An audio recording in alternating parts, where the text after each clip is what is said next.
welcome back to another edition of the podcast. And today it's our Game Week 37 National League preview and predictions. Of course, the show is proudly sponsored by Cards Accepted. Please use the link in the description to get 50% off your card machine. No contracts or monthly fees. So Game Week 37, 9 game weeks to go now until the season concludes and we move on to the playoffs. It's certainly heating up at the moment. I think it's everyone's favourite time of the season. Paul, firstly, how are you? Of course, myself, I'll be buzzing, but suppose it's a bit of a contrast in our moods tonight based on Wheelstone's result. Oh, yeah. Look, honestly, what terrible night all round for me. As I said, just your camera there. I went all the way to Tamworth and it wasn't great. The football wasn't great. Neither team really played any decent football. It was the ball was being hooked on and headed and kicked at it. Tamworth don't play a massive amount of football. They play to they're probably the best team to play to their strengths in this league, especially with what they've got in terms of, budgets, etc. And the referee fell for a little bit of dark arts, and Wheelstone players weren't quite as disciplined. And one Craig Eastwood got sent off in the first minute of the second half, so we had to play 10 men for 45 minutes. And as soon as that occurred, we were done really, and then just gave a silly penalty away, and it just unravelled really from half time. And I think they were just a bit disappointed in their performance. Fair play to Tamworth. I'm not sure I could watch them every week, but they play to their strengths and they are what they are, and they do it very, very well, like very well. And that's exactly why they're going to stay in this league this year. So then I sort of drove home and looked at the scores in terms of the predictions, and you absolutely hammered me. So I didn't have a particularly good night all round, if I'm completely honest. So and I was really looking forward to it. I hadn't been to an away game in a while. Got home, was pretty deflated, but they go to Rochdale away on Saturday. Start again. Let's see what we can do. Results around us weren't too bad. So damage limitation in that sense. But we'll have to see what happens now. Let's bring a bit of positivity to the podcast then. My evening was excellent. Started off going out for tea with my uncle, full on steak. We had the lots and everything, even had a dessert, and I never have a dessert. Then headed to Shea. Obviously, an excellent win for us against third place Forest Green Rovers. And that was just a huge win for ourselves, particularly with Rochdale and Altrincham both winning. Of course, we're going to speak about those two sides tonight as well. But it was just a huge win for the Shea men. There's been a lot of criticism about Forest Green. You look at their form recently, it's certainly dipped off, and I think everyone can agree now that they're certainly out of the title race now. I think York are probably holding on by a thread, but it's going to take Barnet to have a major drop-off for York to still manage to win this league. But, stranger things have happened. But to be fair to Forest Green overall, I didn't think they were too bad as a team. I thought they were a lot better than what people have said about them, what I've seen of them in the past. They played some lovely football. In the first half, I thought they looked pretty poor. If I'm being honest, it felt like they didn't turn up, and we could have probably gone 2 or 3-0 up. But in that second half, we kind of scored through the run of play, if I'm being honest. They've certainly got some great... I think they're coached quite well. They've got some great movements, if that makes sense. A lot of flick-ons. The way they switch the play, I've probably not seen the side being able to do that this year all season. So, I wouldn't be too disappointed if I was a Forest Green fan. And I think my uncle summed it up perfectly. When I look as a Halifax fan at the moment, and if we do manage to finish inside the playoffs, I'm looking at sides who I'd favour to have. I think Forest Green are the sort of side for me who I wouldn't particularly be looking forward to just playing in the playoffs, if I'm being honest, out of all the sides, just because I do feel that on the day, they're a really difficult side to beat. But huge win for us. I would say we were lucky, but I thought we defended very well as well. So, huge win for us. A great evening all round. And, sitting in 6th place at the moment, comfortably inside the playoffs. Life's looking up for ourselves. And, of course, like you've mentioned, the Predictions League, that was excellent for me. A much-needed huge scoreline because you'd overtaken me for the first time this season. Yeah. It was a ridiculous scoreline. I was played off the park, Luke. I was the Wheelstone and you were the Tamworth, or the Barnet or the Oval. So, I got to dust myself down and go again. I've got another set of predictions here that hopefully I'll claw some points back. But you You certainly got one over on the Tuesday night, that's for sure. Yeah, it's a bit like the title race between Barnet and York. I've got a bit of breathing space now, so I'm pretty happy. I'm happy at the moment. I would say I could have potentially afford to have a bad game week, but to be honest, it can quickly change. Like you were in the lead last before Tuesday's game, sorry, but Sunday's podcast, and even when, let's say, one of us has a really good game week, it's usually we both have a good game week, because if you think about predictions, most people go for similar-ish predictions. It's more the scores where you can gain points. And to be fair, to win by that amount, it was quite a surprise to me, to be honest. So yeah, I got a bit lucky, I suppose. Please remember to like and subscribe to the podcast. And if you'd like to become a channel member, it is just £2.99 a month. You'll get early access to interviews that we're going to do in the future and what we've done previously. I'm hoping, I think I've got another interview lined up, and it's a pretty good one. So yeah, there'll be more on that in the future as well. We're going to come to the live chat anyway. We've got Stephen Jones with us. Of course, a huge win for Fylde on Tuesday night. He said, "Up the Fylde. Hope you guys are well. We got a good result against Hartlepool, 2-1 winners at home. Our goalkeeper Ben Winterbottom kept us in the game. If we managed to stay up, it's because of him. Amazing goalkeeper." Yeah, huge win for AFC Fylde. I think I backed to win. I think, did you go for a draw for that one? I think I probably did, yeah. Yeah, I can't remember off the top of my head. I'm trying to forget about it, Luke. I can't remember. A great win for Fylde. Only one loss in 5 now. 2 wins in 3. They've done exactly what they needed to do. That there's a reaction to the management change. They've got a game in hand over Dagenham with the same amount of points. Yeah, they could comfortably sort of move themselves up to sort of 18th, 17th, 18th place. So they're doing exactly what they need to do at the right time of the season to stay in this league, and they probably will do that now if this form continues. So yeah, fair play to them. It's a decent win on the road. I mean, they've got Braintree on Saturday, so again, much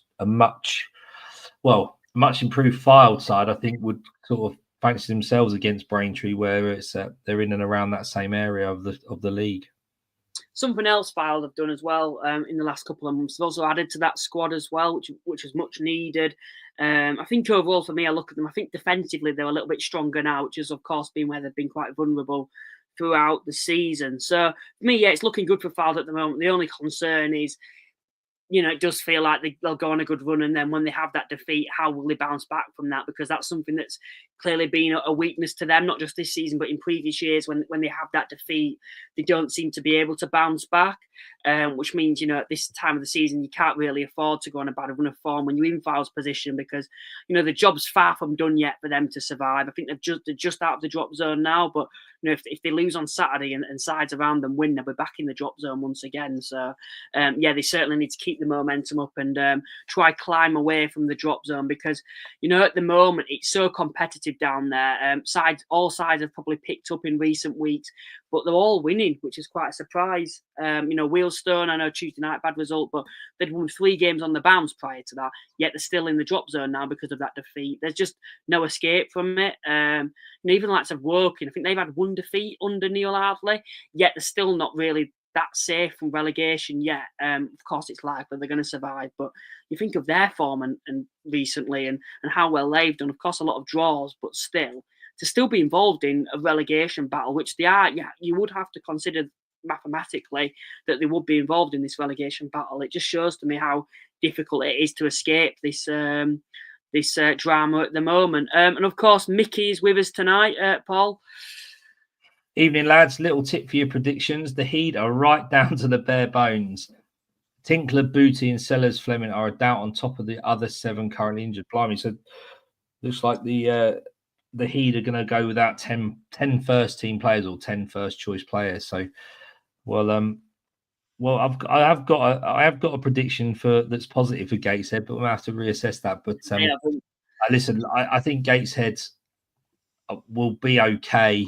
They're in at 4th, and Forest Green aren't exactly pushing away, and York aren't pushing away. So Oldham definitely aren't. So I think they're helping Gateshead's cause. I think Gateshead just need to patch themselves up and this next few weeks until they get some players back. But I don't think they'll slip out of the playoffs.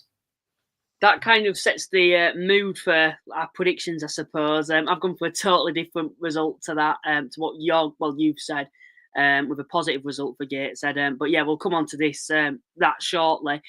Lee's with us tonight. Said, "Yo, evening, lads. Welcome, Lee. Of course, Wrexham fan yourself. I noticed that you managed to get the victory on Tuesday night. We've got it over Huddersfield now that we can beat you guys, and they can't. And it's the same with Tamworth as well. They can't beat Tamworth yet. The Shearmen can. So yeah, it's certainly looking up for Halifax at the moment. Of course, you'd probably expect this, but when you're a Halifax fan at a school full of Huddersfield and Leeds fans, you're going to get a lot of stick for supporting probably the poorest side out of all of them. Yet at the moment, I've got some kind of statistics to back myself up. So yeah, it's certainly looking up in that department as well at the moment. And then Mickey said, "Evening, Lee. Hope you're well." And then we've had Christopher, who's joined us tonight, and said, "Evening all. Hope you're well. Welcome to the stream, Christopher. It's good to have you here once again." Lee's also said, "I hope Gateshead go up after last year." I just hope they get a shot in the playoffs, to be honest. They certainly deserve it after last year. And yeah, it's just very sad. And I think, to be honest, I think they will be able to maintain a playoff spot now. I think it'll take some doing for them to drop out, if I'm being honest. And Caroline is with us, a channel member, Paul. Hello, everyone. I'm not looking forward to this Saturday, but seeing this chat, it sounds as if it may be an easier game for us. Yeah, obviously the shots are at home to heat the Gateshead. I don't think you can take anything lightly, but I think it's probably a good time to play Gateshead, Caroline. Obviously, you guys are, in a little bit of form and got a bit of confidence. So good game down there, good football inside, nice pitch. Should be a couple of thousand there. So that's quite a good game to be sort of concentrating on if you were a neutral, I would suggest. Yeah, it certainly will be. Of course, both sides capable of scoring goals. And although, the lazy eye look at the difference in positions in the league at the moment, Aldershot still unbeaten, still got a good run of form going at the moment. Of course, you could class it as a slip up on Tuesday night, dropping points to an out of form Dagenham side, but yet they still kept a clean sheet. And we know they're capable of scoring goals, and they've certainly improved the home form recently. And, as for Gateshead, like Mickey alluded to, of course, the squad's down to the bare bones at the moment, and a lot of key players out. So, yeah, that certainly should be an interesting game to keep an eye on. B Army said 5-0. Come on, you bees. And then we've also had in tonight, York still winning the league. I think we can both disagree now. I think how my predictions have gone this season. I went Barnet at the start of the season with my first predictions that they're going to win the league. Then I think about Christmas time, I said, I think York will go on. And then, of course, now it's back to Barnet. So, yeah, it does quickly change in this division. And then Martin's with us, Paul. About time York and Forest Green failed to find a goal in the last 10 minutes.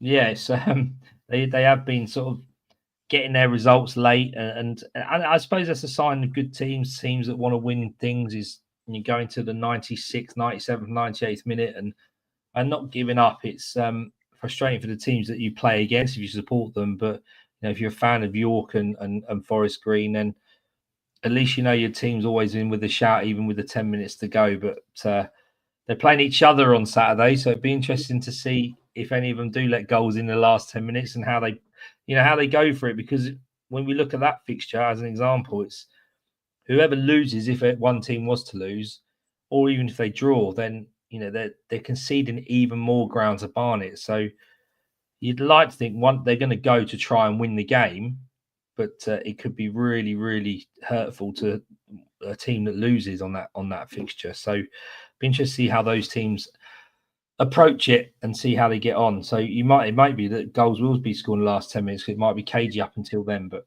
who knows? Do you think virtually Forest Green don't particularly have anything to play for now until the end of the season? Because it's unlikely they're going to drop out of the top three, but I don't know what your thoughts are on that title race for them. And potentially even York. And I know you could say, well, they're very much in the title race. We know this league's so unpredictable. But I just can't see Barnet letting up, to be honest. I think York could probably win every game until the end of the season, and I still think Barnet would still be above them. The challenge Forest Green have got, I think we alluded to it on Sunday night, is they might not have anything to play for, but they've got to try to consolidate third place. And what you don't want to do, Luke, is go into a playoff campaign out of form, not scoring goals, you're going to want to be on it. You're going to want to be in form. You're going to want to be confident. And what they can't do is let that slip and then go through the motions, and it becomes really difficult because when they then have to get up for a game that's important in the playoffs. I'm not suggesting the league games aren't important, but they, get up for a knockout match. All of a sudden, they're in that frame of mind. Who knows whether that, that will be the case. So I think they do have to go full tilt until it's mathematically impossible not to win a league or not to get promoted or not to get relegated. All teams have to believe that they can do what they can to get out of or get into the situation they want to be in. So I think Forest Green they're not stupid. You've got Steve Cottrell as their manager. He's managed at a higher level than National League.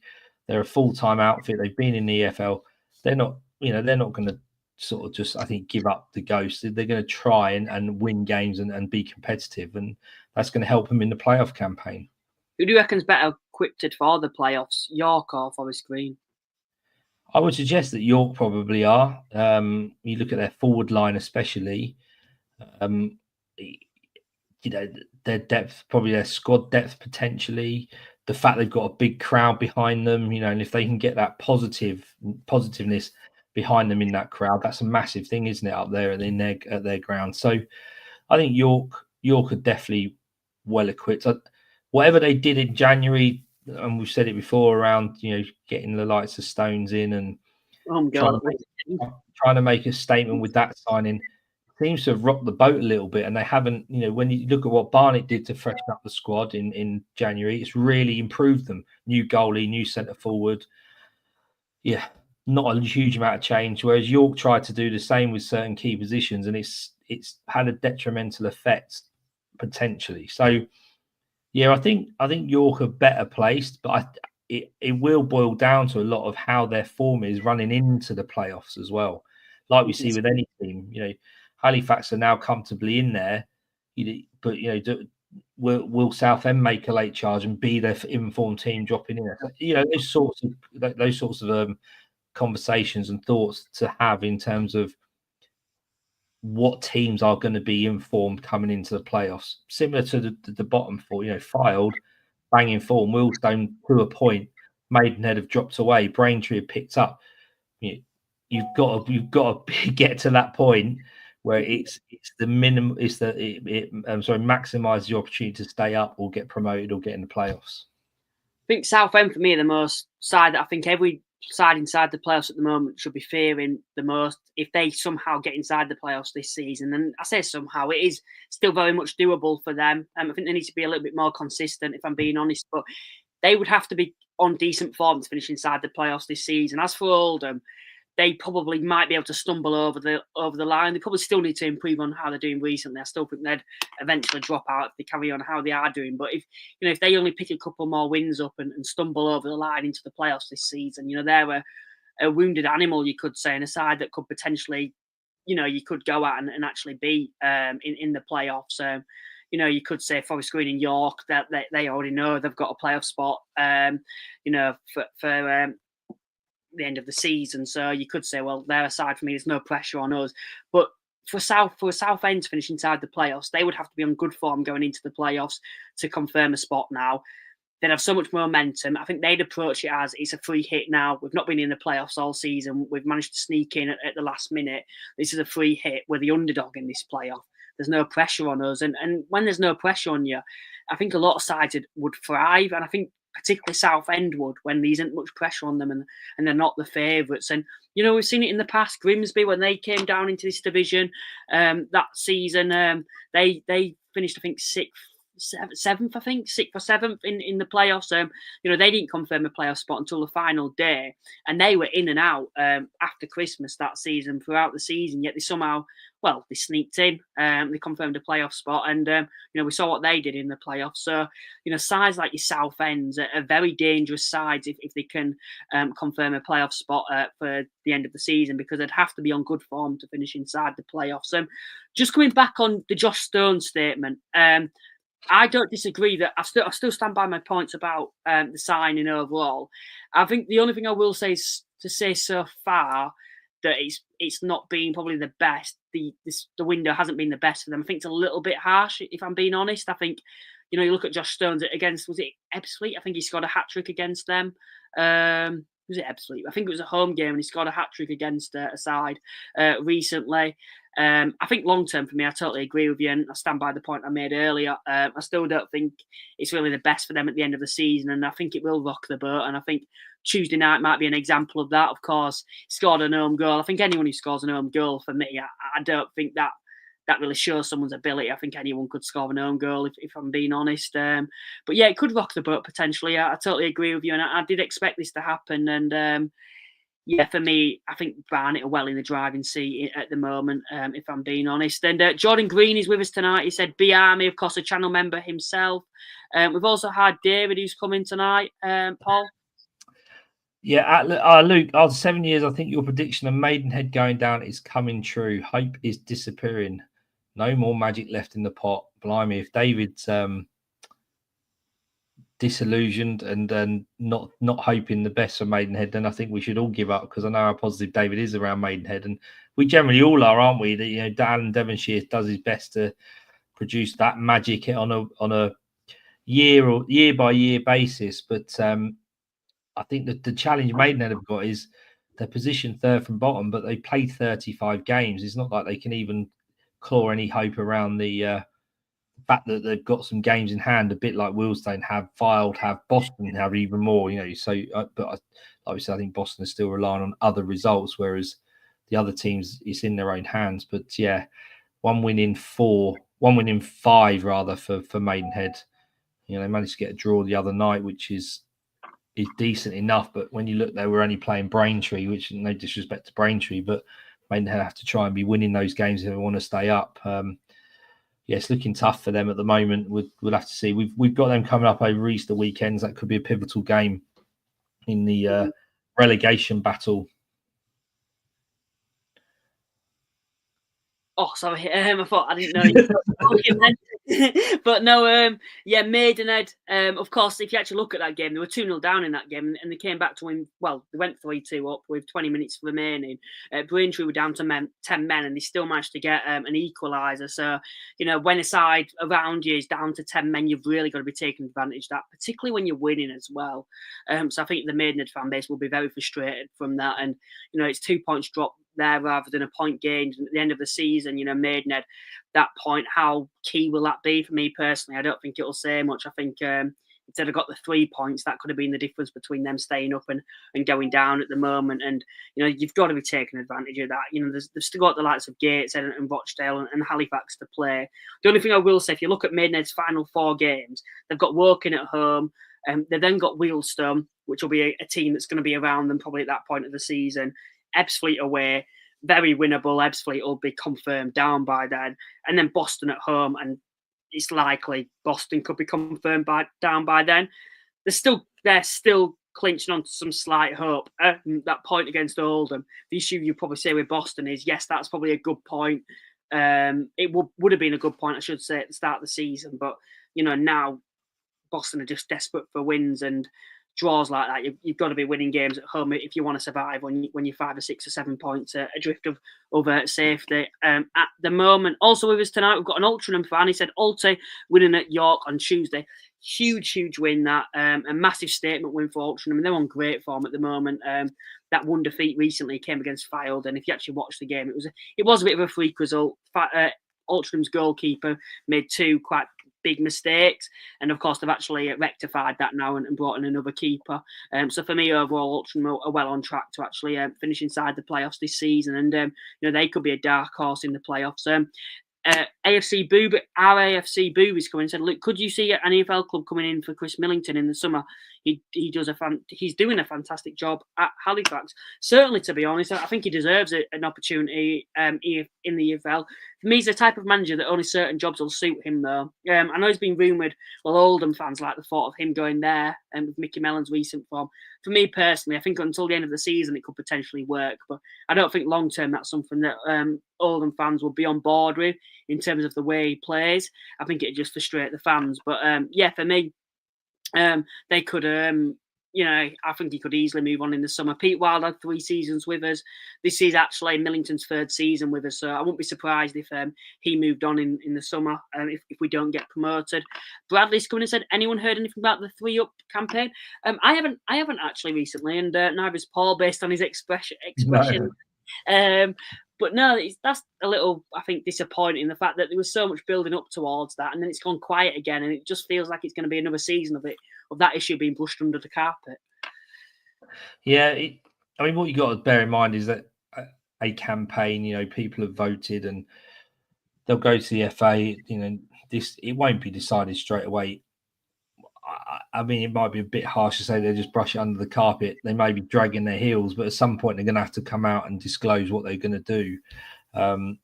You're right. I mean, the noises that come out of the FA, well, the lack of noise, I suppose, is the alarming thing. Is that there's no one sort of suggesting that they're looking at it, or we could consider it, anything else like that. It comes from the non-league side of things. It comes from us as fans, the clubs, sort of suggesting that they want to push the agenda to get 3 Up. It's not the FA looking at it proactively and sort of saying, well, for fairness and everything else, let's have a look at the 3 Up campaign.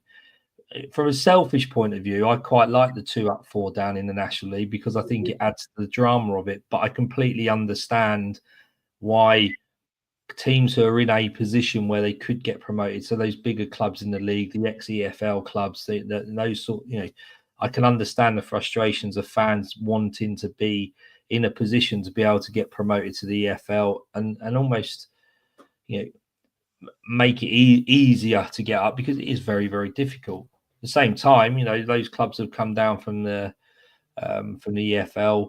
A lot of clubs have come down from the EFL, and they've fallen in that bottom 2. So there's a reason they're in the National League, because they've not been able to be good enough in the EFL. And if they had 3 down, there'd be even more teams like that in the National League, sort of suggesting, well, we need to get back up. You can imagine how much of a nuts league it would be then in that sense, in terms of the ex-EFL clubs and their fan bases. So, yeah, from a fan of the National League and non-league, I like the 2 Up, 3 4 Down, because it adds to that drama.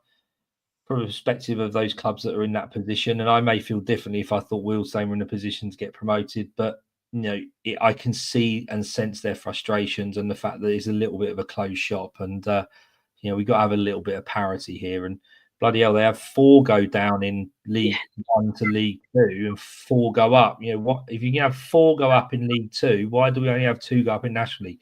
They're all the sorts of questions that I guess we ask as fans, and as the National League. It's questions that probably don't get answered. So we'll keep our ear to the ground. We're connected in some senses, aren't we, Luke, with others that blog and talk about National League and have got connections with clubs. So if there's anything that's heard, then if we can, we'll pass it on, and I'm sure you'll hear as quickly as we do, any of you guys that are listening and watching. So if you hear anything, then let us know. I think the National League will become less niche potentially if they did implement that for promotion spot into the UFL, because at the end of the you'd have sides coming in. You'd have more yo-yo clubs, if that makes sense. I think overall, like we see in a lot of divisions, where at the moment sides get relegated into the National League, and it often takes them a long time to return. And it does feel like recently there's always been different sides that have got promoted, and there's been like a massive story behind that promotion, and it's been coming and building for the last couple of seasons, if that makes sense. For example, Barnet's story this season, they've been building on this for the past couple of years. Chesterfield getting promoted. It does feel like a long-term project, even for a side with a lot of money, to get out of this division. So when they eventually do it, it must just mean so much, not just the club, but the fan base as well. So for me, it would lose that kind of nicheness, and that's one thing in favour of keeping it how it is. And I think for the podcast as well, it makes it a lot more exciting. But I think in terms of just pure fairness, they need to implement this 3rd spot. Me as a Halifax fan, we're challenging at the right end of the table now. We're a side that's quite ambitious, I feel, and looking to get back into the EFL now. And it's just so much harder when there isn't that 3rd promotion spot, not just for this season potentially, because I know we're not involved in the top 3, but for future seasons, if you actually think about it, what's happening is bigger clubs are getting stuck in this division. All it takes is one bad season in League Two, and they're dropping into the National League. Clubs that shouldn't be in this division, they then get stuck here. They're then forced to throw even more money out at it to try and get out of this division, which makes it harder for the slightly smaller clubs who are still wanting to get back to the EFL like themselves. For example, Halifax, a side that certainly aren't as big as an Oldham, a York, even potentially a Hartlepool, yet are still wanting to get back into the EFL, still historically have spent more of their history in the EFL, if you including the old club, than being in non-league. Yet we're far down the pecking order on probably one of the biggest clubs in this division, and we should be in terms of the history that we've got. We should be probably one of the bigger clubs, but because so many huge clubs are getting stuck in this division, we're kind of far back in the waiting list to get an opportunity in the EFL, because there's so many sides above us with way more financial resources and power than we certainly have, and it's making it so much harder for your Halifaxes and for a lot of clubs as well. Barnet, for example, their former football league. You look at the previous 3 years. Last year that have got promoted into the EFL, they'd be gone. We wouldn't have to think about them this season. It'd be York's time to go up. Do you get what I mean? Where, what's likely to happen is Barnet go up this season. Probably someone like a Forest Green or an Altrincham, maybe York, potentially get promoted through the playoffs. Yet you'd still have York next season, and then it'd probably be York's time to go on and just destroy the league. And for me, it just feels like there's a certain pattern that's showing now. Other sides can't compete, if that makes sense, in this division. And I think York, if they don't go up this time, they'd probably go and storm the league next year. And, Oldham, another side, they're just going to get stronger year in, year out. And eventually it will click. And it's just frustrating for the smaller clubs, if that makes sense. I know a lot of people have commented, but I am aware of the time. We will try come back to the comments, as I know a lot of new people have come in, but we're half an hour in and we're wanting to make this more focused on the predictions. But we do appreciate everyone that has commented, and we'll try return to the comment section if we can. And of course, we'll read out your predictions and any points that you've made as well on the games. But no, we're going to come on to the Predictions League now. Let's have a look at the scores on the doors while we are at it. An absolute brilliant week for myself. 12 points I gathered in midweek.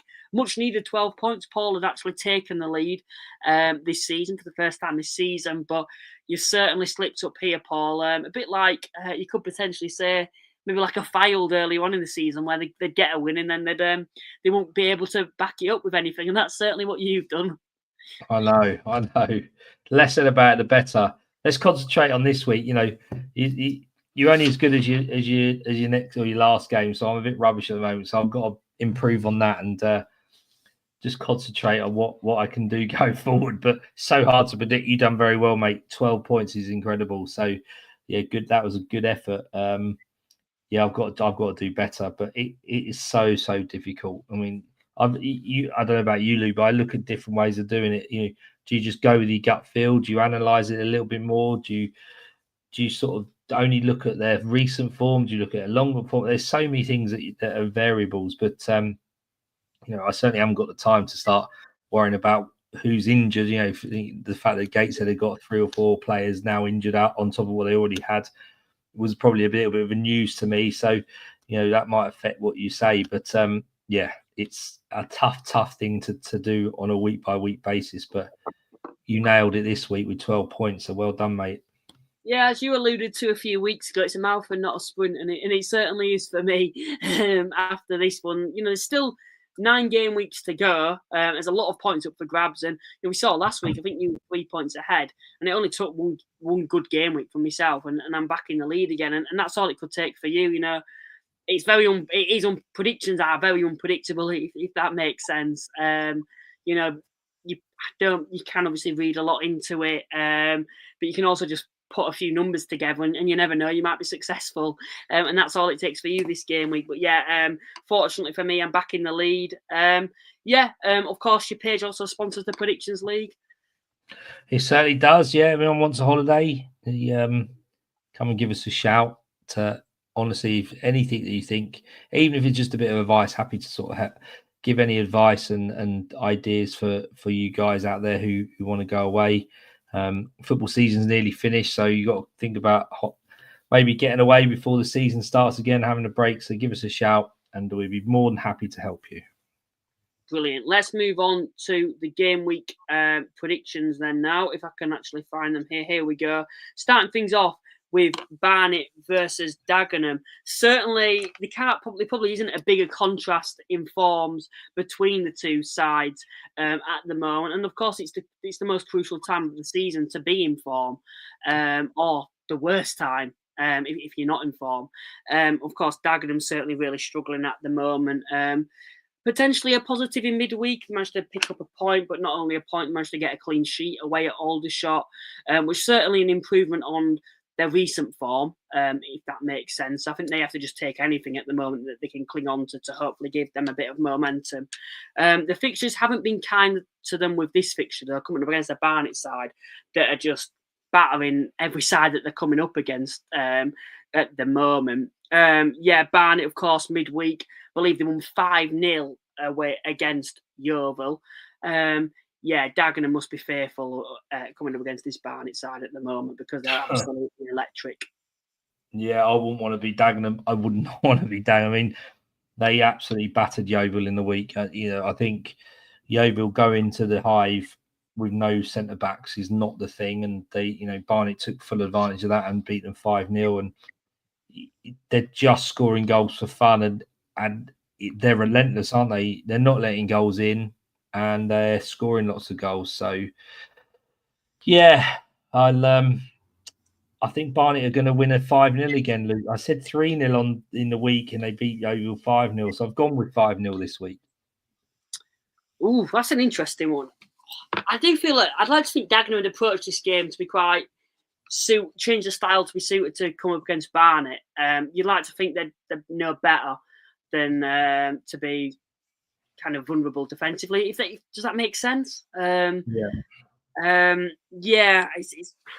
nothing to suggest Dagenham can get anything out of this game whatsoever. I think on paper you'd be quite foolish, wouldn't you, to actually back Dagenham to get anything out of this game. I've gone for a 3-0 Barnet win. Barnet scored 13 goals in the previous 18 goals actually in the previous 5 fixtures. So they're averaging almost 4 goals a game recently, which is just ridiculous. They've only conceded 2 goals this calendar year, which is also a ridiculous stat. As for Dagenham, no wins in 11. It's looking bleak for them at the moment. And like I've said, there's nothing to suggest that they'll be able to get anything out of this game. What I find interesting about Dagenham as well is the fact that they're not scoring too many goals. Yet you look at the amount of goals that they've actually scored this season. They actually scored a healthy amount in that first half of the season. Dion Pereira's in double figures.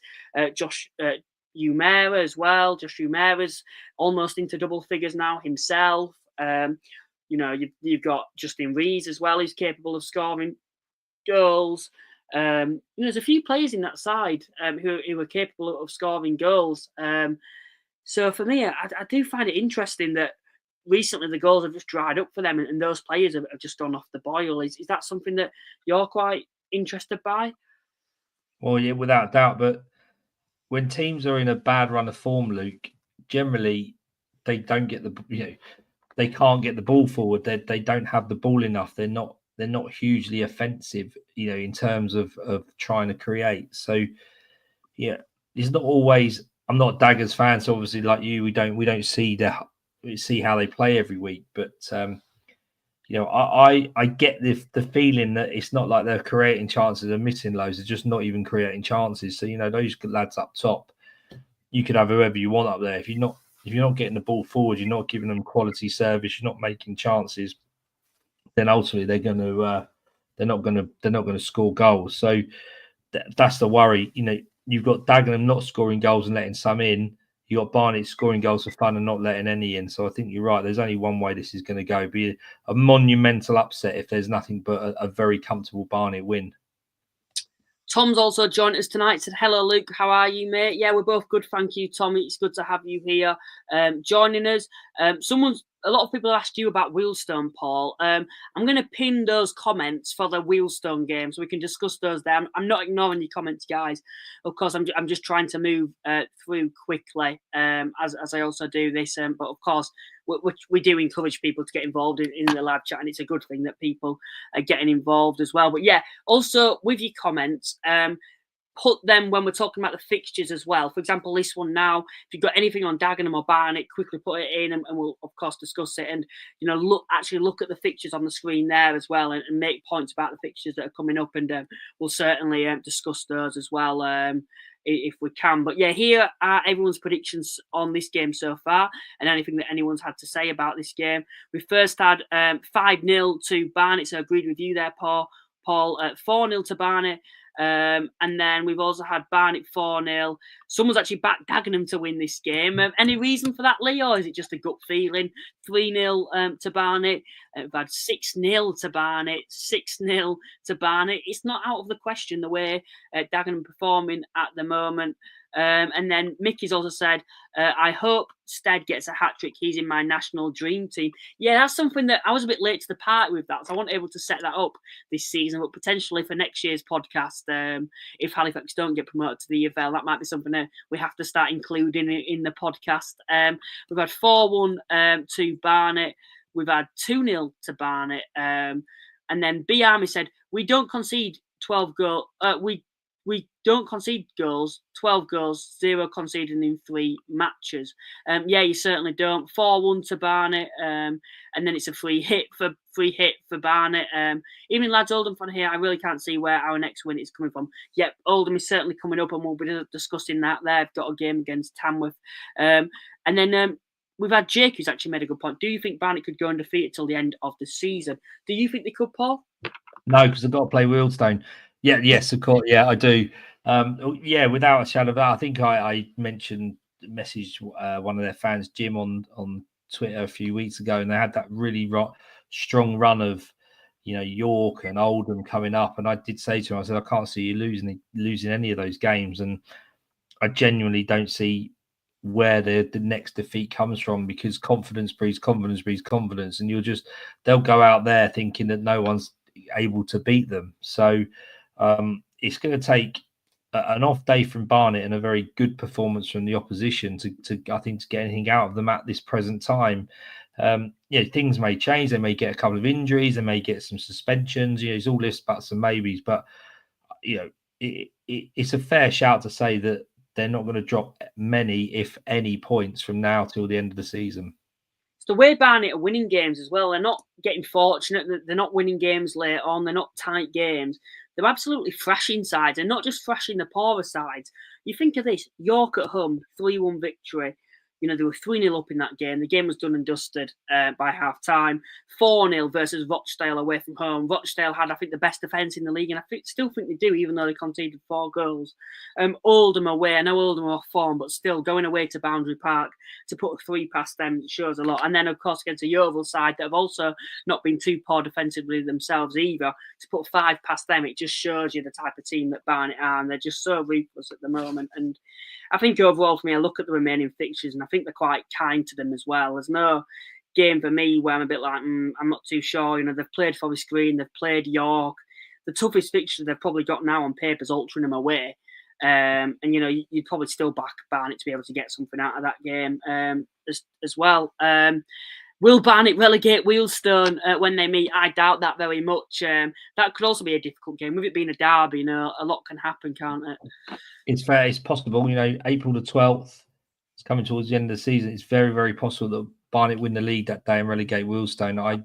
Awful for you. I hope that's not the case, but it's a chance. There's a chance. It's just been moved today to 12:30 for television. So we'll wait and see. But we also got to concentrate. All these teams have got to concentrate on themselves. I know other teams around them's results help, but you've got to just concentrate on your own performances and what you can do. And Barnet will certainly be doing that. And as I say, they're ruthless at the moment. They'll want to keep that continuing. They'll want to play Wealdstone off the park when they come, and if it means them winning the league that day, then I guess that will be the icing on the cake for them potentially, and for some of their fans as well. So we'll wait and see. But that is a very strong possibility. But hopefully Wealdstone will do their bit and not be in that position where they could be relegated by then. But We'll see when we come to the Wheelstone prediction what I've got to say about it. Tom's coming in and said, thoughts on my boys, Southend. We've already spoke a little bit about Southend, but we'll also be discussing them later on when we come on to the Southend game. And then James has come in and said, failed on some manager bounce. They certainly are, and that's the next fixture we're going to be talking about. Failed have had one defeat in 6 now. If you look at some of the victories they've had as well, both away, they've beaten Altrincham away, got a point against Gateshead, defeated Halifax away from home, and then of course beaten Hartlepool as well at home. They're certainly on a good run of form at the moment, and if they carry on in this fashion, they're going to be well clear from relegation come the end of the season. And you could say this is a more favourable fixture for them, but of course more pressure again where they really can't afford to give Braintree 3 points. No, not at all. And they're gonna be high on confidence, aren't they, Files? And when you look at the fixtures they've got coming up and the fact that they've done very well since they've changed the manager and that new manager bounce, they're going to want that to continue. And Braintree, there could be harder fixtures on paper, and they've got to be noting this down and saying this is one we've got to win. And I genuinely think they will win. I think the thing with Braintree is there's goals in the games they play in. It was 3-3 in the week against Maidenhead. I've gone with a filed 3-2 win. Braintree aren't definitely out of that sort of relegation scrap, so they'll be looking similar to filed and going, this is one we should win, or one we could win, one we need to win, all those sorts of things. So I don't think they will. I think filed will win 3-2 on Saturday.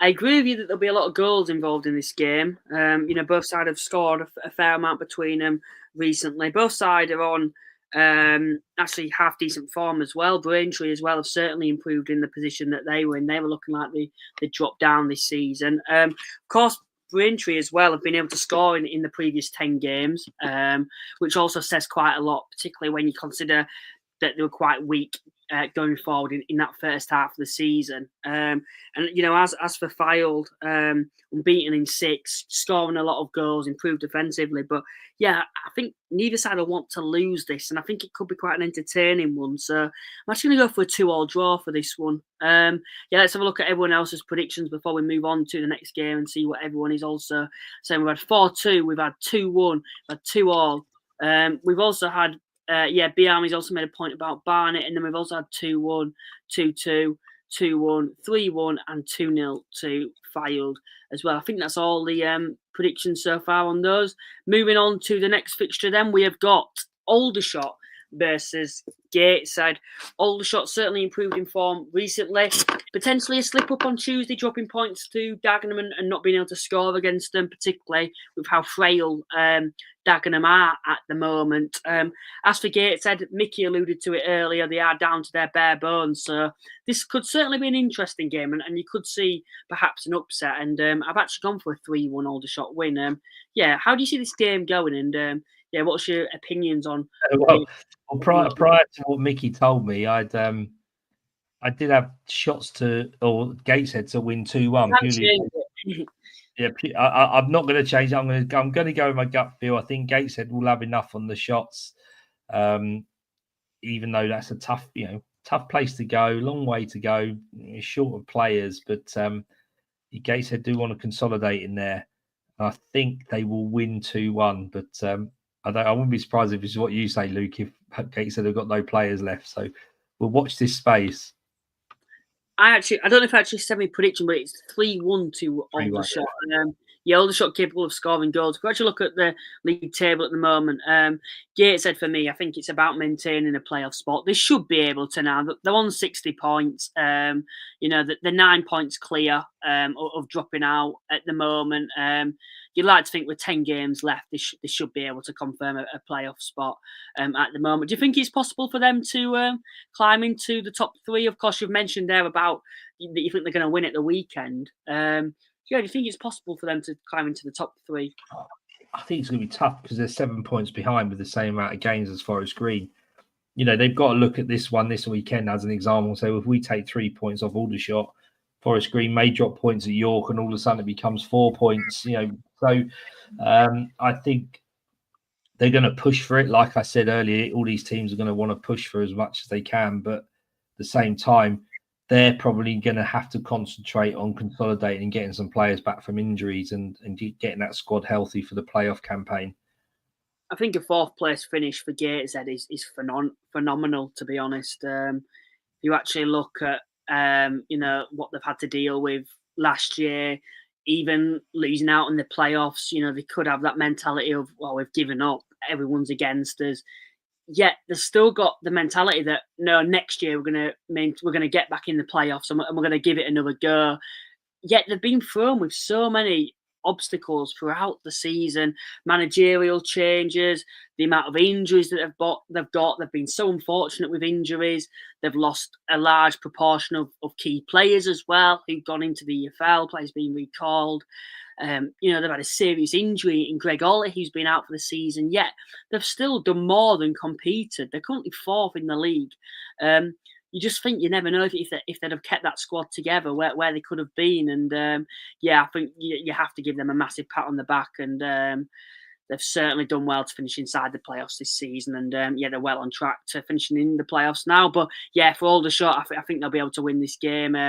You actually look at their form recently, you look at the amount of injuries that Gateshead have got, may take them a little bit of time to adjust. Also, I don't know what Aldershot's pitch is looking like at the moment, but I know it's not been up to the best of standards recently.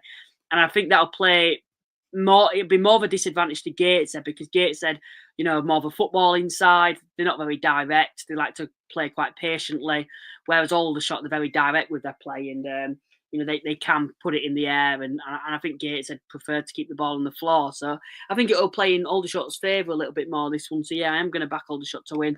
Next fixture that we're going to have a look at, Boston versus Woking. Boston have got to look at this game and think we need to get 3 points on the board if we've got any chance of surviving now. Draws are good against the better sides, but they're getting a little desperate now for me where they've just got to be throwing everything at it and needing to win games. As for Woking at the moment, a lot of draws, but still only one defeat under Neil Ardley. Yeah, a lot of draws, and I think this will be a draw. Like I said before, Boston are relying on other results. So it's not in their own hands, if you like. And they've picked up 4 points out of the last 6, which is a good effort in terms of what they had previously done. They've only won 6 games all season. They've won 2 in the last 5. So certainly improving. A very, very sort of tough, strong, industrial game, I think, was on the cards here. Woking don't give much away, do they, in terms of what they do? They clearly are quite resolute in fact that they'll grind out draws. They haven't actually lost in the last 5. So I've gone with a 2-2 draw. I just think neither team will want to lose. Woking have got a game in hand over Solihull, 2 over Hartlepool. I think they're going to sit comfortably in that mid-table by the end of the season, and they want to keep this run up where they've only lost 1 under Neil Ardley, and I think that will then give them that platform in the summer to actually sort of remodel the squad, invest under the new owners, and give it a real push, which is what we probably thought they would do this year. It just hasn't worked out, but they've clawed themselves back from that bottom end that they were in, and they're going in towards that mid-table, and I think they'll be okay. And 2-2 draw on Saturday for them. Boston will try and grind out as well, try and get some points on the board. Yeah, a lot of draws for Woking. I think Boston will be hoping to win this one, but I am actually going to go for another draw. I think it'll be quite low scoring, in my opinion. I'm going for a 1-1 draw. I think Boston will probably look back at the games like the Eastleigh game and think that's a game where we could have got something out of that. But I just feel that they lack a bit of quality going forward, the Boston, whereas Eastleigh had Tyrell Shade. And despite being another example, I just don't think they've got enough firepower going forward to really cause Woking too many problems. Whereas I'm not too sure Woking have it in them to actually win this game either. So, I'm going for a 1-1 draw. Moving on to the next one, Eastleigh versus Hartlepool. Some quite interesting news that I think, was it Jeff Stelling, came out and said about Hartlepool. He actually stated that the players next season have all been told that they're going to have a pay cut on their wages. So, that's not going to give the players much motivation to really put play for the shirt until the end of the season. And yeah, they've certainly blown playoffs of Hartlepool now. I think they're playing for pride. As for Eastleigh, still well in the shot of finishing inside the playoffs. For me, I think consistency is an issue. I think it has been throughout the whole season. Losing on Saturday to Braintree when they were on great form before that. But, getting back to winning ways, of course, albeit it was against Ebbsfleet, but getting back to winning ways on Tuesday night, hopefully they can build on that momentum that they had previously before that defeat to Braintree, and I think they'll be able to do that. They've got the 5th best home record in the division. That's certainly not been an issue for them this season. It's been away from home where they've had the struggles.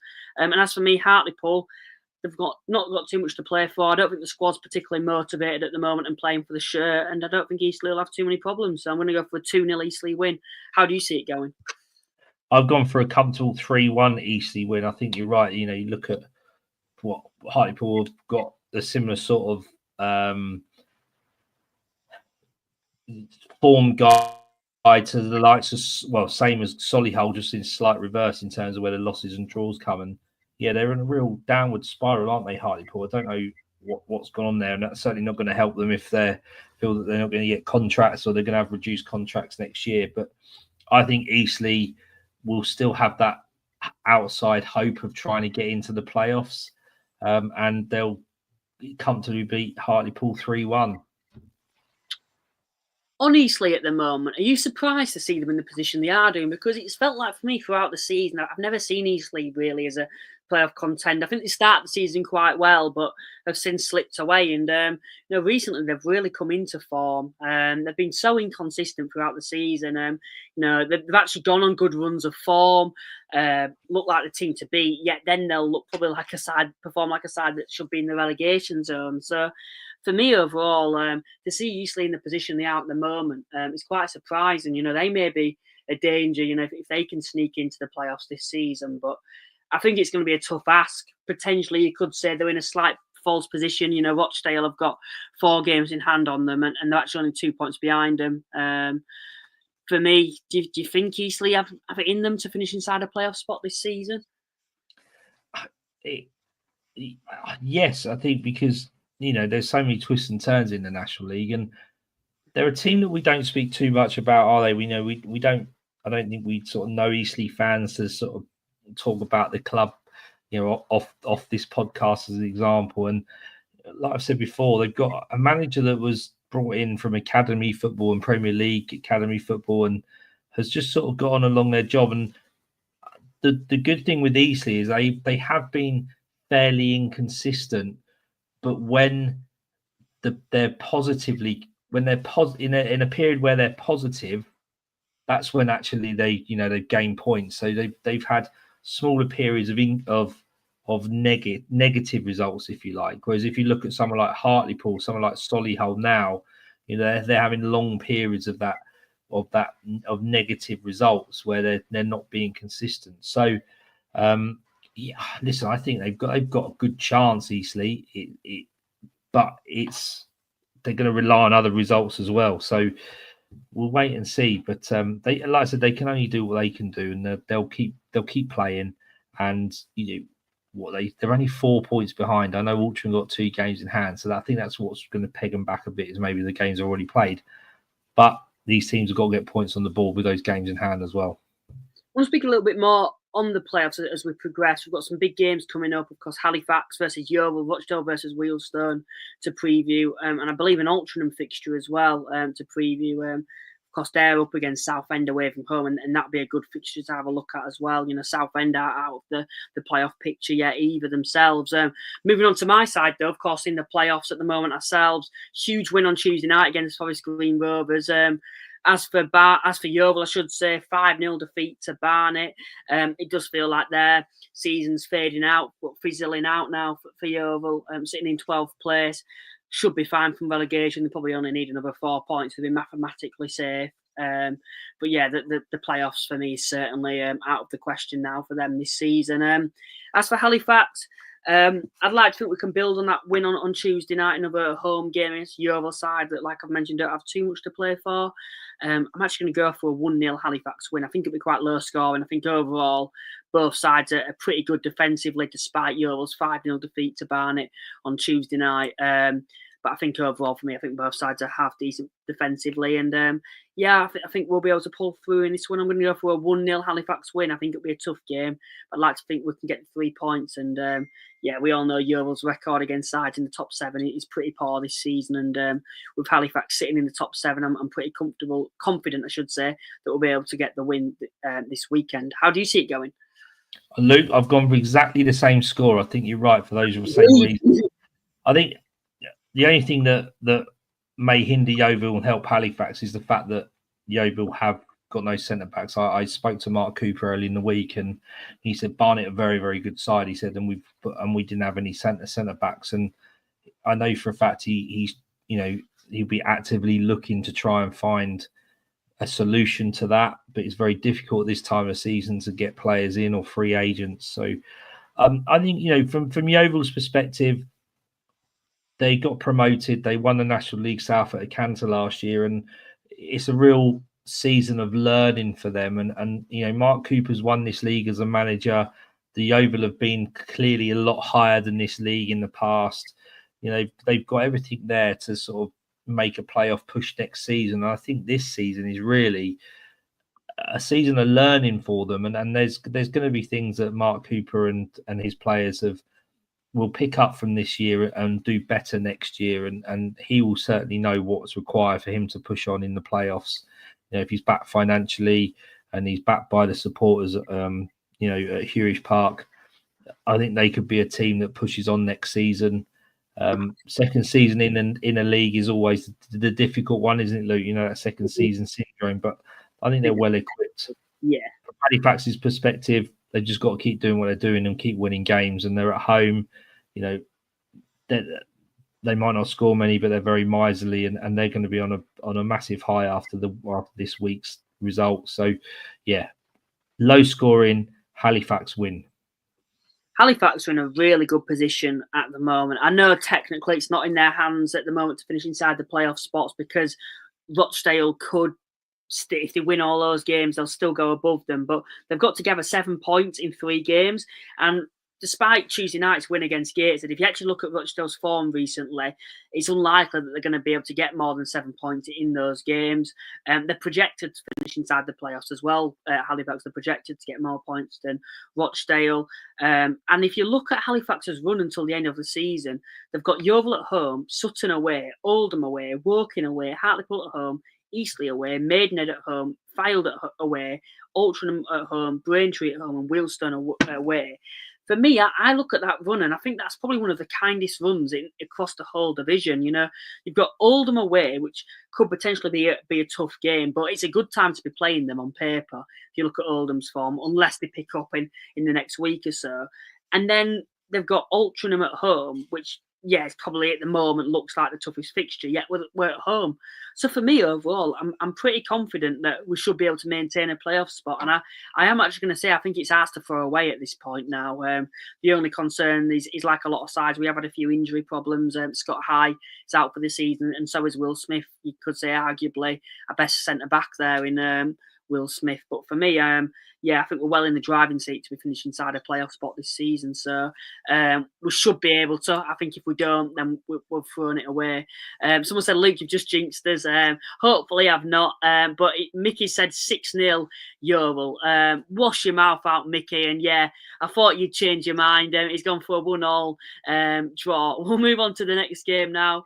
Maidenhead versus Sutton. Is Sutton another side for you who don't particularly have too much to play for? Not on the best of form, but 44 points. I mean, I had them to go straight back up. I thought, they were strong when they were in our league. They did well for a few seasons in the EFL. Obviously came back through the trapdoor, changed the manager, got Steve Morrison in, changed their squad. At the time of predictions, I thought, they would sort of be challenging because of the sort of squad they did have from League Two. But, he's changed it completely and gone for the younger look, which I don't blame them for.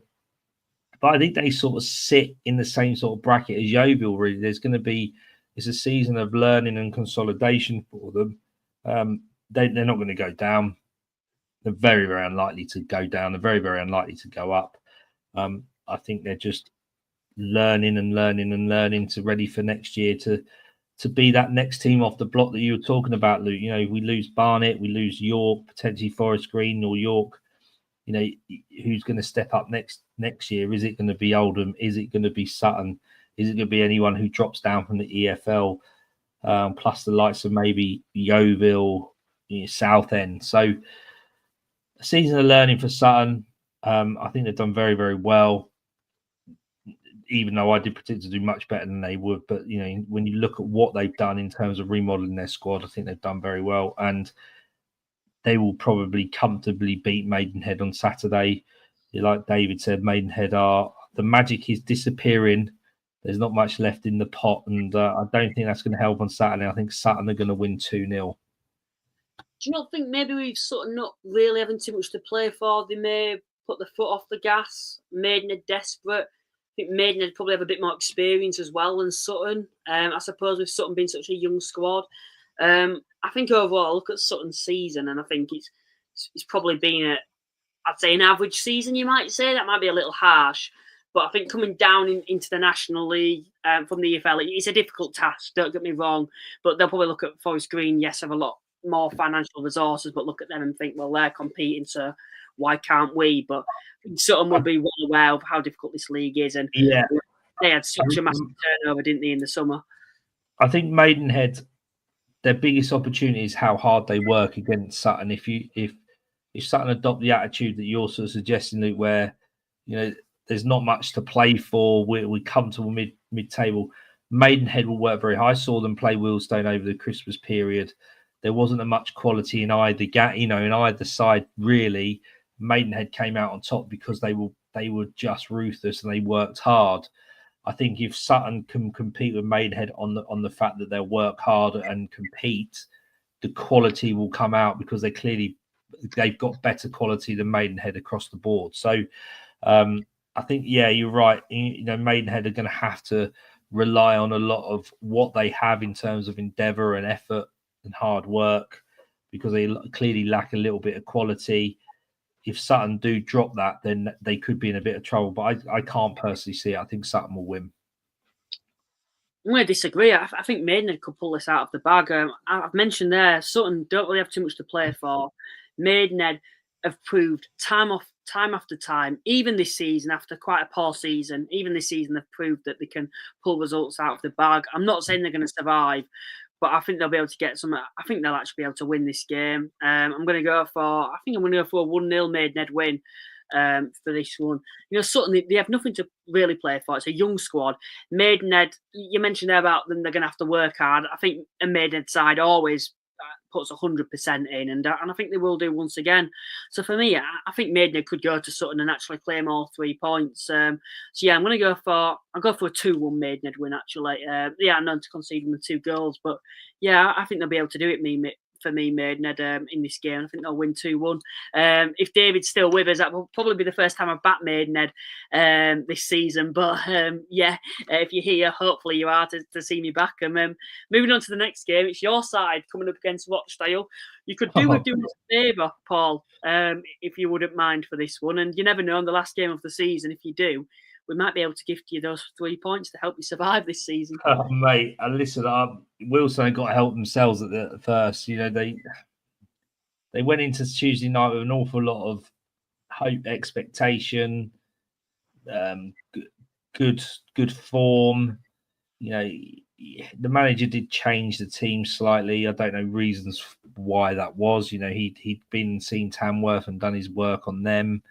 On the whole, they cope with the robust nature of Tamworth's football, but they did score a goal right in the last minute from a direct free kick where they're already 4-0 down, and there was no real quality in that final third. We were pinned in a little bit, and I can see that happening again against Rochdale. If I'm completely honest, Luke, you know, they've got a good attacking presence, Rochdale, if they get it right. You know, with Taran Alarakia, they've just signed Jay Bird. You know, they've got Aaron Henry in midfield. I don't know if he's still injured. On paper, Rochdale should be probably doing better than they are, and I think they've got to look at this result, this fixture, and think this is where we can get 3 points and start making our way back up into that playoff picture. Yeah, listen, we're going to be missing Craig Eastman. He got sent off on Tuesday night. He's been a very, very big disappointment, really. You know, he's either been suspended or injured for most of the season. I think he's costing us quite a lot of money per week. So, you know, we're a little bit light in midfield for someone who's going to win the ball and dictate and you know, just take the ball by the horn. So it's going to be a tough afternoon at Scotland. I don't think Wealdstone will win. I don't think they're going to help you out, Halifax, unfortunately. I think they're going to help themselves out and they'll beat Wealdstone 2-0. I'm going to have to be the optimistic one here for you guys. Please be optimistic. I've actually gone for 1-1.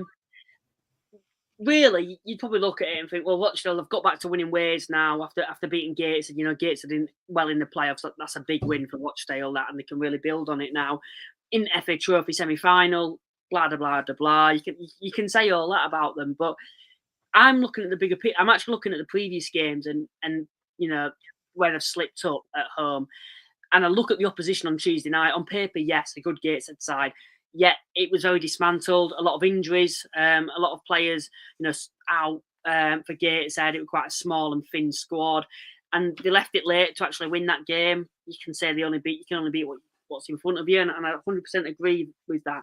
But I just feel under Neil Gibson, I get this vibe off him that he'll be able to get the players will be able to give him a reaction. I feel like there's a togetherness there with Wealdstone now, even after Tuesday night, and I think they've got the ability to be able to react to that. And I think, like they made in the game, they're going to work their absolute socks off to be able to get something away at Rochdale. And you know, Rochdale, if you look at the bigger picture overall, if you look at the form further back, it's not too great, to be honest, for a playoff side. And I could really see Rochdale slipping up here, and I could see Wealdstone taking advantage of that. You know, Wealdstone going forward have got some great players. The likes of Alex Reid going forward. You know, he's capable of giving any defence in this division a hard time, and I think Wealdstone are really capable of getting something here. You can see within the players, feels like there's a good connection now between the players and the fan base once again, after quite a difficult couple of months. So for me overall, I look at Wealdstone and I think they're very much capable of being able to frustrate Rochdale and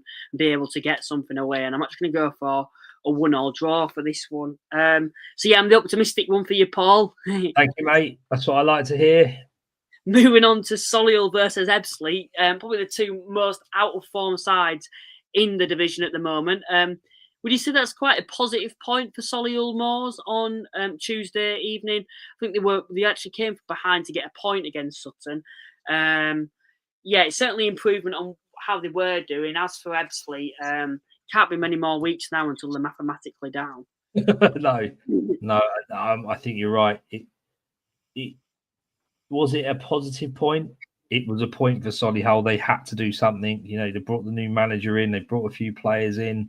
They were on a wretched run of form. So to stop that slide is important for them. It's important for Matt Taylor as the new manager. They'll be grateful they're playing Ebbsfleet. No disrespect to Ebbsfleet, but they still only have one win in the whole season, even though they've tried their very, very best to improve. And I think they have improved, even though it probably doesn't show. I've gone for a high scoring game here. I've gone with Solihull 3, Ebbsfleet 2.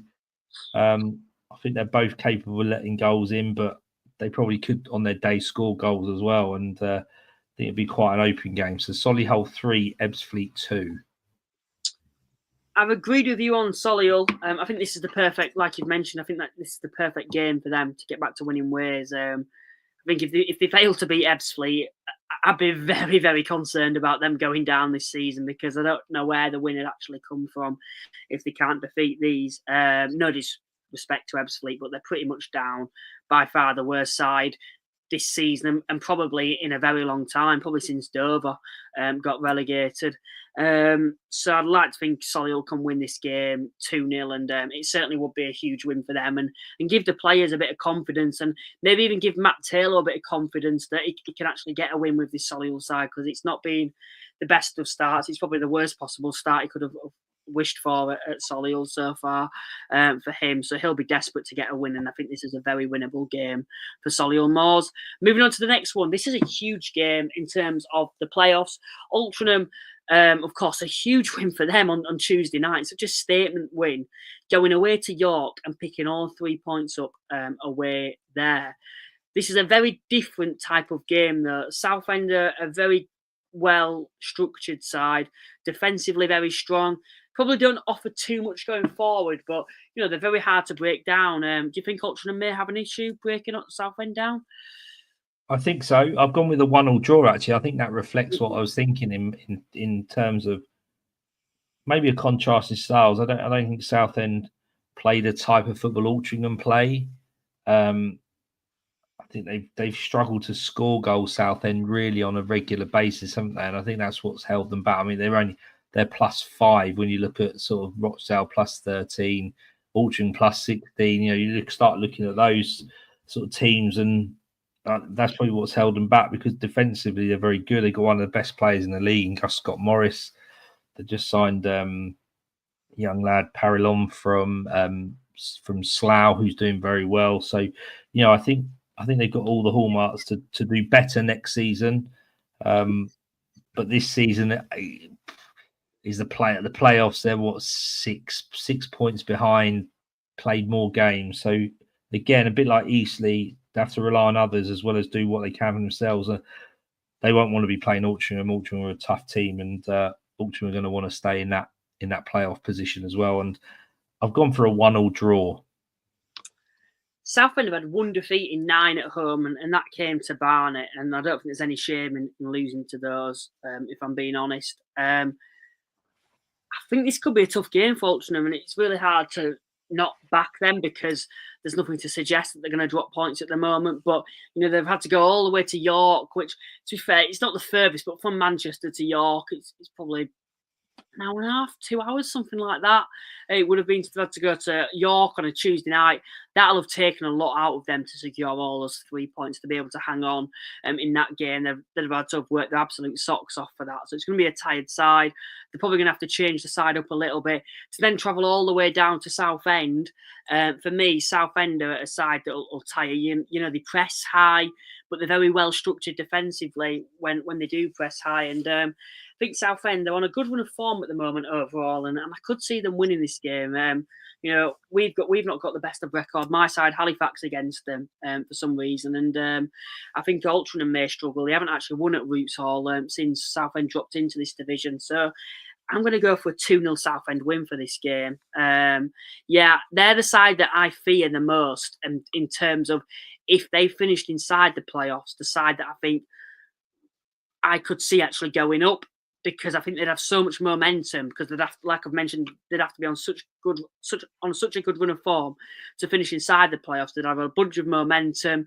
There'd be no pressure on them. They'd see it as a free hit, and I think any side that'd come up against them in the playoffs would have to fear them. And I'd certainly be wanting to avoid them and for as long as possible until at least the final. Is that something you'd agree with, or? Yeah, well, yeah, definitely. It's they're an unknown quantity in some ways, Southend, because we're not sure what how good they can be. But yeah, I think they're one of the teams that will threaten. We'll just see how they get on. Moving on to the next fixture then now, Tamworth versus Oldham. Oldham need to get back to winning ways. They're on an awful run of form, and as I've mentioned earlier, if they keep going on this run of form, it sounds ridiculous, to be honest, because of how well they did in that first half of the season. They were involved in a title race until Christmas time. They could actually slip out of the playoffs. They reminded me of Chesterfield a few years ago when they actually clinged on to a playoff spot. They finished 7th, and they were involved in the title race for the first half of the season. The season Stockport got promoted, and they just had a massive fall off in that second half of the season. Of course, they had a managerial change. Kibongo Tishamanga got injured. I think a lot of players got injured for them, and they were a very different side to how they started the season come the end at the moment. Tamworth are on great form themselves at the moment. I think they probably need one more win and they're mathematically safe from relegation this season. A big win for them on Tuesday night. This will be a really physical battle for me. I think Manny Mumph might actually be back for Oldham, which would be huge news if he is for the defensive side of things. I feel Oldham are due to win a game. I think this might be the type of game they need, a game away from home at Boundary Park against the side that, yes, are very physical, but aren't particularly a pretty side. I think Oldham are very good at the dark arts themselves. So I'm actually going to go for a 2-1 Oldham win. And I think they will get back to winning ways. How do you see this one going overall? I've gone for exactly the same, Luke, for exactly the same reasons. Oldham have to win at some point. As much as we sort of said, will Barnet go to season unbeaten? You know, people's going to start saying, well, the likes of Oldham, where are they getting the next points from? Having seen Tamworth firsthand Tuesday night, they do what they do very well. They're very limited. This is not game of the week if you're a purist or a National League fan. And that's no disrespect to either side, because Oldham aren't in a run of form or probably playing with any confidence to show what they probably could be. It's a good fixture for them to go to in one sense, because Tamworth are beatable, but it's a tough one in another because just the way they play. I think it's similar to what we were talking about with, Maidenhead and Sutton. If Oldham can match Tamworth for what they are, Oldham should have the quality to beat them. It just depends how they adapt and how they deal with the robust nature of Tamworth's play. So I have gone with an Oldham 2-1 win, but there's not going to be a huge amount in it, I don't think. James has mentioned that, no, he's not out for the season, Luke, ACL. No, I said Manny Mumph. If you're referring to Manny Mumph, which I think you would be, I said that he should be back for this game, if I'm correct. I may be incorrect with that, but I remember about 2 weeks ago, someone said that he should be back in 2 weeks. So he should really be back for this game, I believe. But yeah, I agree with what you've said there. I think we both agree on that one. Just finally on the playoff picture, before we preview the final game of the game week between second and third. In terms of the side that could fall outside of the playoffs at the moment, I think a lot of people seem to be thinking that the current top seven are going to finish in the top seven. But if there was a side that would drop out, who would you say would drop out? I think the top four for me, they're sorted. They should be fine. But yeah, out of the three sides here, Oldham, Halifax, Altrincham, or maybe even Gateshead, if you think they could still fall out, who do you think? It could be Oldham, couldn't it? Just that they've run a form. That the thing we've got to keep an eye on, I guess, Luke, is the situation Gateshead have with their injuries and how much impact that might have over the next couple of weeks. They have got quite as many as Mickey has alluded to. Some may come back quicker, etc. But I think Oldham, just with their run of form, they've not won in 5. They've got 3 points in 15. That's not playoff form when you look at what the others are doing around them. And the problem is, they've just got to keep winning to stay afloat, because Altrincham won the other night, Eastleigh won the other night, Rochdale won the other night. So they're all Halifax won. So they're all knocking on that door of trying to claw up the table. So I think Oldham have just got to be sensible here, they're not and not implode, and just try their best just to keep that place in 5th and just consolidate a little bit. You're probably going to need about 72 points, I think, to finish inside the playoffs this season. So Oldham need probably about 14 points in the next 11 games. They should be able to do that. That's mid-table form to finish inside the playoffs this season. So for me, overall, you'd like to think they can. As for Gateshead, they should be fine. The only concern for me is when the actual playoffs come around. If they're having injury problems at the moment, they can't afford to have any more injuries. Come the playoffs, they're going to be burnt out potentially. I say that, but I think there's actually a 2-week break, isn't there, until the playoffs this season? Am I correct in saying that? So potentially it might be a good thing that they could maybe be able to get the squad back together for that. But who knows? Of course, we'll speak about that close to the time. Moving on to the final game of the game week. In terms of game of the game week, this probably looks like the one on paper. For me, I'd actually disagree. I'd actually go with this Aldershot Gateshead game. I think it's such an unpredictable game, and there's so much on stake, particularly for both sides. For Aldershot, an opportunity to really climb away from the drop zone, but for Gateshead to actually cement a playoff spot and put a bit of pressure on Forest Green. I think that could be game of the game week, because I do think York and Forest Green, if I'm being honest, I don't think they've got too much to play for now. Yes, you're going to say, well, York are very much still in this title race, but I can't see Barnet slipping up, if I'm being honest. And I think Forest Green Rovers are well out and truly outside of the playoff. Outside of the title race now, and I think it'll take some doing for either of those to drop out of the top 3. So, yeah, I don't see this as a huge game. I think to keep the title race alive at all, York would have to win this game. Yeah, what's your thoughts on this game? I completely agree. I think York have got more to lose from it than Forest Green have. I'm not necessarily just on the field. You know, you wouldn't want York fans to start to worry about their manager and their squad at this time of year, because you know they've lost 2 on the bounce, and you know Barnet win and they lose. All of a sudden, Barnet are 11, 12 points clear. You know, I think York have got to look at this and say, well, we've still got 1 game in hand. If we win that, that's down to 6 points. You know, they've got to keep the pressure on. And it's a bit of a statement win in a way if they do beat Forest Green, because actually they then go 6 points clear of Forest Green, so they do stay in second, so they will keep that home advantage and everything else. And like I said, Luke, clubs and players want to be going into playoff campaigns or end the seasons in some form. Don't want to be dropping out of form, because that's when it becomes really difficult, especially in knockout football. So, yeah, I think York have more to lose than Forest Green. And because of that, and they are at home, and Forest Green don't score a bundle of goals, I've gone with the York 3-1 win. I'm going for a 2-2 for me personally. I think it'll be a good game in terms of the quality on the pitch. I think it'll be a really entertaining one.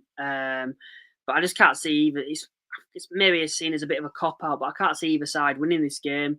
Yeah, it's on the zone. I think it'll be quite entertaining. Both sides are capable of scoring goals. I think York, like you've mentioned, are better going forward than Forest Green. But no, it's a hard one. I think you could probably go for any prediction for this game and justify it quite well. But yeah, I'm going for a 2-2 draw for this one. And I think the title race will be more or less wrapped up after this, if I'm being honest. Your game of the game week, is it this one, or would you choose another game? I think this one, because of what's on it in terms of who could win or lose, but I think the Aldershot Gateshead game, purely because you know both play decent enough football. You know, Aldershot are in a little bit of form, you know, getting into the FA Trophy semi-final. So I think those are the 2 games to look at. I certainly wouldn't be rushing to go and watch someone like Maidenhead and Sutton, or maybe Solihull and Ebbsfleet personally, but or Boston or Woking. Or even Tamworth Oldham. I think, you know, there's some attritional games in there, and that, you know, that's no disrespect to any of these teams. It's a tough time of this season. Everyone wants results. There's more than one way to skin a cat when it comes to winning football matches, and you know you've got to play to your strengths. So yeah, I think York Forest Green as a spectacle is going to be game of the week. But I think if you want to go and watch a good footballing game, Aldershot, Gateshead. If you want to see goals, you're going to go and watch Barnet. I'm going to add another contender for potential games of the week, and of course we may choose one in the future. Well, we may decide which one it actually was in the future.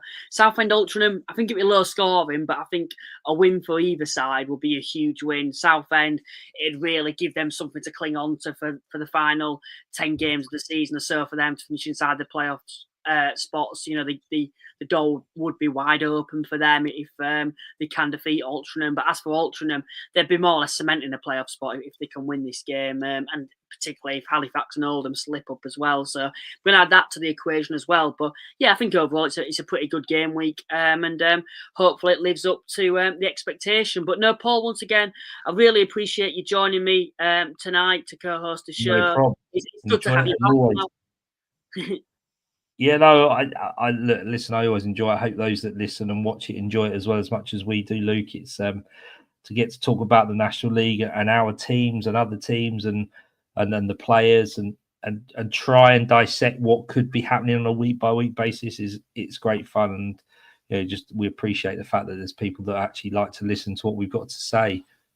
I still, to be honest, we've probably been doing this for 4 years. It took a long time to actually get people actually listening, but I can't believe people actually can be bothered to listen to myself personally. But yeah, I do really appreciate it. And like I said, if it wasn't for people who actually watch us, there'd literally be 0 point. Me and Paul might as well just go on a Zoom call and just chat about National League for an hour. So yeah, I do appreciate everyone that's tuned in tonight. These are the scores on the doors at the moment. I've got back in the lead now, fortunately. Of course, the forfeit for the loser, they have to wear a rival team's shirt.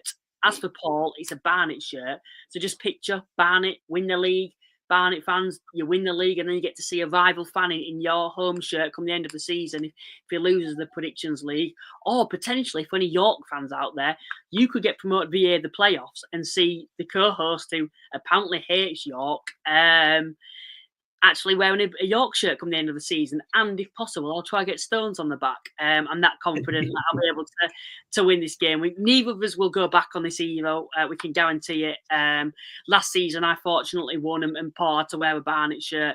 This season, if York Paul loses, we may have to up things, Paul. We may have to get a hat and everything like that involved as well. Yeah. I'm sure there'll be a few Barnet fans who would love to send me some stuff for me to wear. So listen, if that's what I've got to do, that's what I'll do. In the name of the pod, I will do it. I promise.